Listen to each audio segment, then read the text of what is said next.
प्रिय विद्यार्थियों, पिछले वीडियोज में हमने विलयन इकाई के अंतर्गत जाना है कि प्रासरण क्रिया क्या होती है। प्रासरण क्रिया ऐसी क्रिया है जिसमें दो भिन्न विलयनों या दो भिन्न सांद्रता के विलयनों को यदि किसी अर्धपारगम्य झिल्ली द्वारा पृथक करते हैं तो विलायक के अणुओं का प्रवाह कम सांद्रता से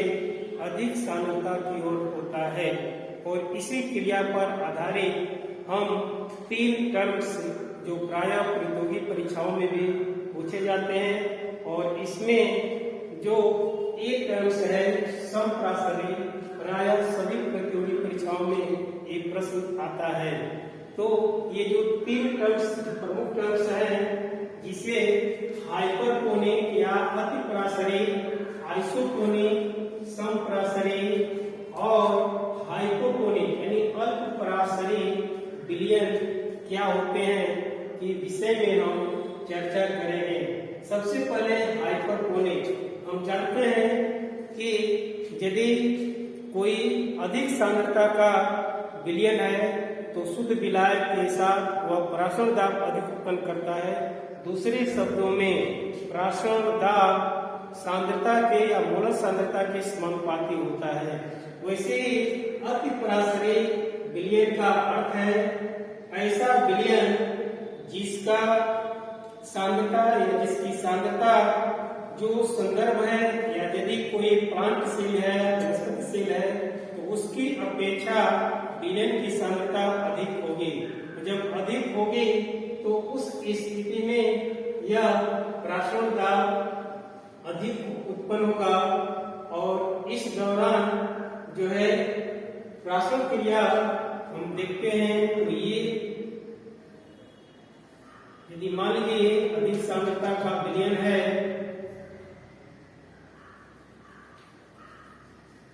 हाई कंसेंट्रेशन,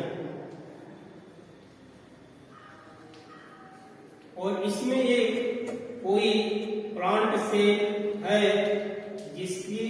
सांद्रता है यानी बाहरी की अपेक्षा कम है यानी लोअर कंसेंट्रेशन,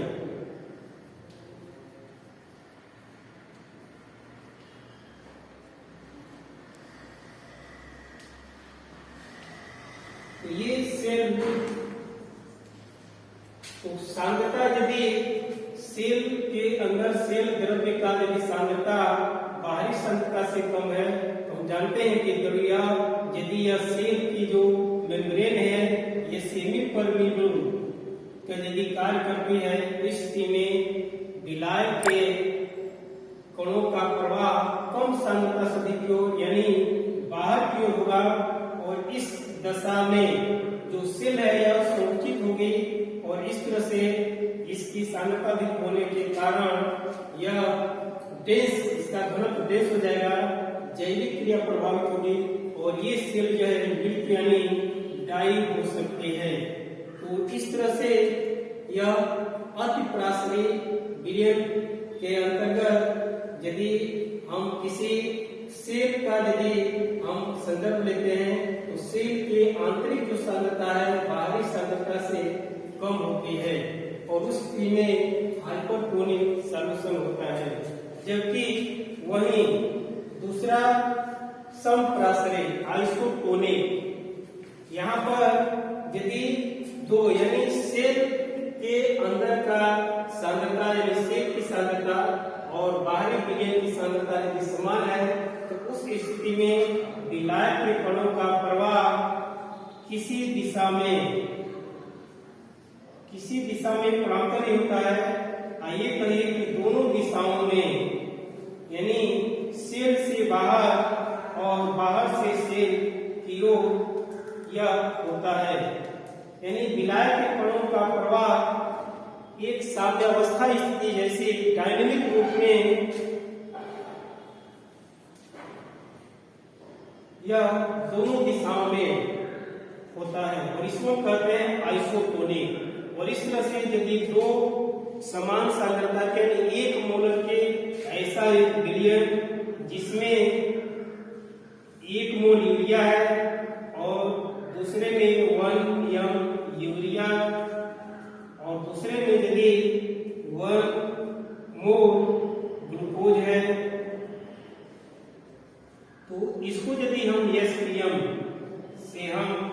करते हैं तो यहाँ पर जो विलायक के कणों का प्रवाह है एक्चुअल रूप में किसी दिशा में जाए या प्राशन क्रिया नहीं होती है कि यदि विलायक के कणों का कुछ रूप में यदि प्रवाह होता है दोनों दिशाओं में होगा और ऐसे को हम कहेंगे समप्रासरी, यानी ऐसा विलयन जिसमें प्राशन क्रिया नहीं होती है यानी समान सांद्रता के विलयन की स्थिति में यह समप्रासरी विलयन होते हैं। वही अल्पप्रासरी हाइपरटोनिक यानी अतिप्रासरी विलयन के विपरीत यदि वनस्पति या कोई एनिमल सेल है तो सेल के अंदर की सांद्रता यदि हाई है तो उस स्थिति में बाहरी सांद्रता यदि कम है लोअर कंसंट्रेशन, तो इस स्थिति में जल के अणुओं का या विलायक के कणों का प्रवाह कम से अधिक हो यानी अंदर की ओर होगा और इस दिशा में जो सेल है यह एक्सप्लोड होगी, फूल जाएगी और एक स्थिति आ सकती है कि सेल में फट सकती है। तो इस स्थिति में भी जैविक क्रिया प्रभावित होती है और अंत में यह हो सकता है कि वह सेल जो है डेड हो जाएगी, डाई। तो ये दोनों स्थितियों हाइपोटोनिक और हाइपोटोनिक जिसमें विलायक के कणों का प्रवाह यदि हाइपोटोनिक है तो बाहरी विलयन से विलायक के कणों का अंदर सेल की ओर होगा और यदि हाइपोटोनिक है तो बाहर की ओर होगा और दोनों जो है हमारे समान जैविक क्रिया के लिए सही नहीं होता है। और वही समप्रासरी जो कि समान जैविक क्रिया के लिए होमोस्टैटिक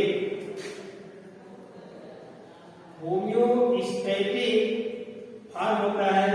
और यानी इसीलिए यदि हम रुधिर आदान करते हैं तो दोनों की सांद्रताएं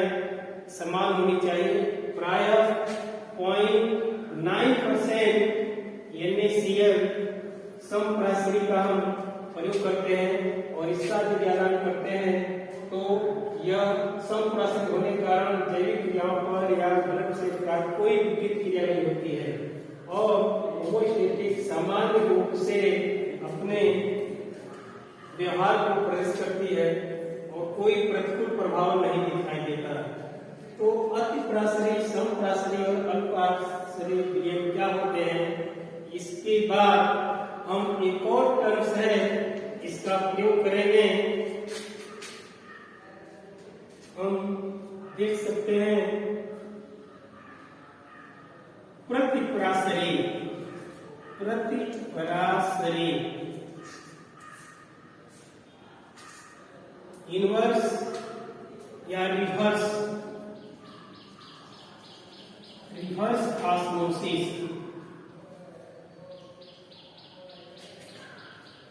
यह एक महत्वपूर्ण क्रिया है जो कि प्राशन क्रिया के विपरीत और इस क्रिया में जहां पर प्राशन क्रिया में विलायक के कणों का अणुओं का प्रवाह कम सांद्रता से अधिक की ओर होता है, वहीं पर यदि प्रतिप्रासरी है तो यहाँ पर यदि हम विलयन का दाब या बाहरी दाब को बढ़ा देते हैं तो उस स्थिति में प्रतिप्रासरी क्रिया होती है यानी प्राशन क्रिया के विपरीत। आप यहाँ चित्र के द्वारा समझ सकते हैं। ये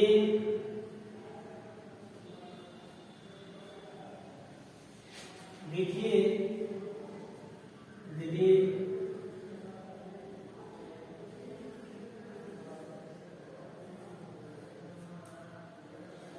यहाँ पर एक सेमी परमेबल मेम्ब्रेन है एसपीएम और प्राय यहाँ पर चूंकि अतिरिक्त दाब डाला जाता है इसलिए ये सेमी परमेबल प्राय सेलुलोज नाइट्रेट का या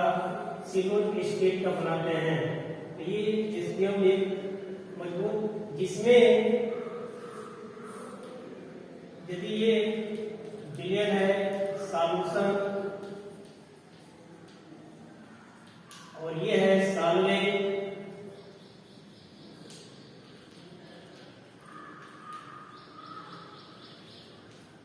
तो यहाँ पर यदि इस सेमी परमेबल मेम्ब्रेन से इसको पृथक करते हैं तो विलायक के कणों का प्रवाह, साल्वेंट विलायक कणों का प्रवाह इस दिशा में बिलियन की ओर होगा।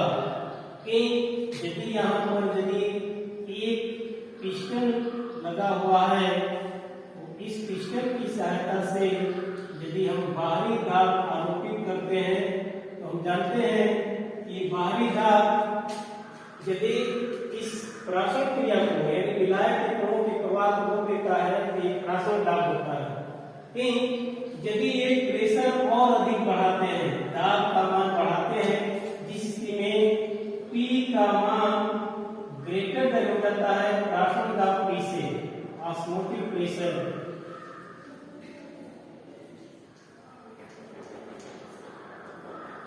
तो प्राशन दाब से अगर P का मान अधिक करते हैं बाह्य दाब, तो उस स्थिति में विलायक के कणों का प्रवाह विपरीत दिशा में यानी बिलियन से विलायक जो होता है, और इस स्थिति में जो है यह जो बिलियन है इसका घनत्व बढ़ेगा और इस तरह से साल्वेंट के कण जो है बाहर होंगे। और इस क्रिया का महत्वपूर्ण रूप में उपयोग बहुत ही महत्वपूर्ण है। लवणीय जल से पेयजल प्राप्त करने में या शुद्ध जल प्राप्त करने में इसका प्रयोग करते हैं। रिवर्स ऑस्मोसिस, रिवर्स ऑस्मोसिस प्रतिप्रासनम, और प्रायः आप जो है जो आरो वाटर नाम सुनते हैं इसी क्रिया पर आधारित है रिवर्स ऑस्मोसिस। आरो का पूरा आदमी होता है RO, R से है रिवर्स, O से ऑस्मोसिस, यानी प्रतिप्रासन पर आधारित हम अधिक सांद्रता के विलयन को पेयजल के रूप में या कम सांद्रता में रिवर्स ऑस्मोसिस के द्वारा हम परिवर्तित करते हैं, और ये है प्रतिप्रासनी क्रिया। तो ऑस्मोसिस क्रिया के विपरीत यहाँ पर अधिक सांद्रता से कम सांद्रता की ओर कणों का प्रवाह या विलायक कणों का प्रवाह होता है। तो इस तरह से आज का महत्वपूर्ण जो बिंदु रहा अतिप्रासनी, समप्रासनी और अल्पप्रासनी विलयन क्या होते हैं, साथ ही रिवर्स ऑस्मोसिस या प्रतिप्रासनी विलयन क्या होता है का अध्ययन किए। आज बस इतना ही।